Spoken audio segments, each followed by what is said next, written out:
All Hey right. everyone, welcome. Hi there. Owens. This is Fred Chanteau with the affiliated Sante Group, and we're coming back with the what businesses need to know right now conversation. Fred brings a unique perspective. His work has focused around crisis services, and certainly there's been enough of that for 2020. So I'm so glad to be able to ask you a few questions and hear what you have to say about what you feel businesses should know about what's going on currently. But to give you a little insight about Fred, let's just tell you a little more about who he is. He's been involved in the area of behavioral health for over 40 years. He is the CEO of the affiliated Sante Group, which serves everyday people who are experiencing a significant crisis in their lives or the lives of their loved ones. The company provides mobile crisis teams staffed with licensed clinicians to meet with individuals in crisis at their homes or other locations. They work closely with law enforcement in response to 911 calls, as well as first responders. And they provide urgent psychiatric care for individuals who may need to be seen by a psychiatrist within 24 hours. The Sante Group serves 60% of Maryland County, as well as Mecklenburg County and the city of Charlotte in North Carolina. Welcome. Glad to have you here today, Fred. I know. Glad to be here. Next time I'll try and do that in one breath and see how we do. Yeah, that was pretty good, though. You did well. Oh, well, let's talk about crisis, because I think this is such an important topic, which is why I wanted you to come on and give us some insights. What are crisis response services? Let's just start there, and then we can dig in to a little bit more about how that applies in the business world. Okay. Well, we have a broad range of trained clinicians, and these are folks that have degrees and are licensed. And they are kind of literally mental health first responders. And we're basically on demand responders to folks at home, in the community, to the police, really anywhere that a crisis may occur for someone. And we all define those crises differently. So I can't tell you, oh, all of our crises are mental health or all of them are suicidal. They all vary. You define it the way you want. But essentially, we get a call, we assess that call, and if need be, we send people out into the community in vehicles to meet with those folks and to try to resolve as quickly as we can what may be going on with them.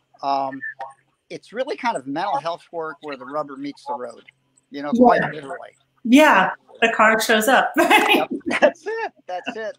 And we have other services as well, but that's the one that, is at the point of the spear in our system, So what have you seen change over the last year with regard to crisis services, and what needs exist, maybe more or less than they used to, or just different?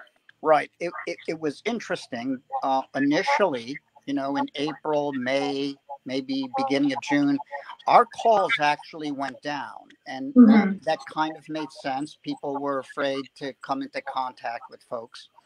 But in July and August, they really surged. And what we were seeing were a lot of folks feeling isolated, depressed, suicidal. Increase in suicides has really kind of gone up. Domestic violence has increased tremendously. So those things all of a sudden began to finally percolate as folks had kind of been by themselves with a tight group for a really long time. And, we're afraid of losing jobs or have lost jobs. It kind of reflects a lot of what happened during the recession in 2008, 2009. People just started panicking. So it's not even just been the coronavirus, but social unrest too. Has that had an impact in what you're seeing? Not distinctly. Not distinctly. We tend, to be on the fringes of that quite physically. But no, it hasn't been a particular strain of call outs as a result of that. Do you do anything to educate businesses, business owners on mental health, behavioral health, crisis services? Like, what could they be doing with their own employees or, you know, with their loved ones that you might have insights on? Well, I think, you know, every business is going to be a little different.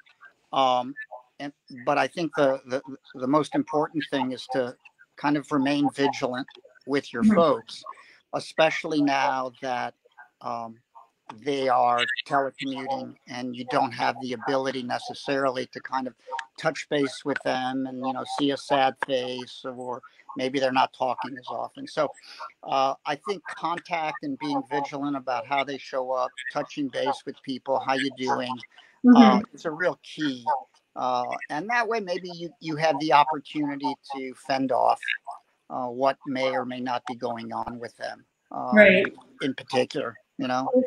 Right before we hopped on, we were talking live. We were talking about you know just the change in work and working in an office that doesn't have people in it, or working alone at home, and how that can affect your own well-being. For some, it's no big deal. They really enjoy working alone, but for others, you know, it might be important to create an environment. Sorry about that. To create an environment where there is that sense of community, because it sounds like that's a lot of what's being lost here, with everyone being so isolated, is like they're not reaching out necessarily for crisis services. They're not necessarily reaching out to their friend groups. They're not coming together and sharing what's going on. So I was joking around about, you know, the difference between introverts and extroverts, but it really does make a difference. And you're saying that, you know, we've lost that ability to see if somebody's smiling or looking stressed. I wonder how that can be recreated. Do you have any ideas, you know, any recommendations? How often should you touch base with people if they go off the map, or? As much as possible. No, you know, we've been struggling with that, as I'm sure a lot of companies have. And so we have turned to kind of town hall meetings, you know, opportunities to share. We've kind of expanded our wellness activity where we have online games with folks where they can join, or yoga. And I'm sure a lot of other folks are doing that kind of thing. And it really does appeal to a set of staff, and they're able to utilize that. Others just really love being telecommuting and don't need a thing. And hey, I wish I never come back to the office. Right. And they're totally wonderful. And then others are just saying, you know, I can't work by myself anymore. Can I come back in? And I was sharing with you, for me, this has been a tough time because I like working in groups. I get energy from groups. I get creativity from them.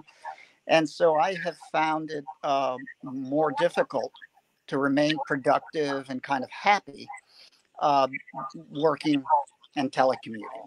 So I try to call a lot of folks. I try to Zoom with a lot of people, you know, and seeing their face, I think, is more important necessarily than just talking to them on the phone. Yeah, I would agree with that. There's certainly that idea of Zoom fatigue, you know, with all of the online meetings and having to show up that way. But at the same time, you know, as a manager of people, it's important to see them, to get that, you know, do they look stressed? Do they look well? You know, check in. So if people are looking to get more information about what you do, how you work, reach out and ask a question, what's the best way to do that? I would go to the website, thesantegroup.org, because we have individual phone numbers. If you need actual assistance, they vary by county. So there you can get all the information you need. Awesome. Thank you so much. This was a pleasure. So I'm actually going to ask you a question. We're at 10, which means everything that just happened is going to be what goes live. It's all live right now, but it'll go plastered all over the internet. However, I had a question in the comments and I wanted to ask you, so I figured we'd finish the whole interview and we're still live, but the question is, have you seen an increase in need for adolescents and teens due to this isolation? Yes, and I actually didn't include that in my response, so thanks. Yes, there has been an uptick in that. You know, an uptick in what, you know, individual suicidality has come up more with teens. Text and chat lines, although we don't offer them, have really expanded their use.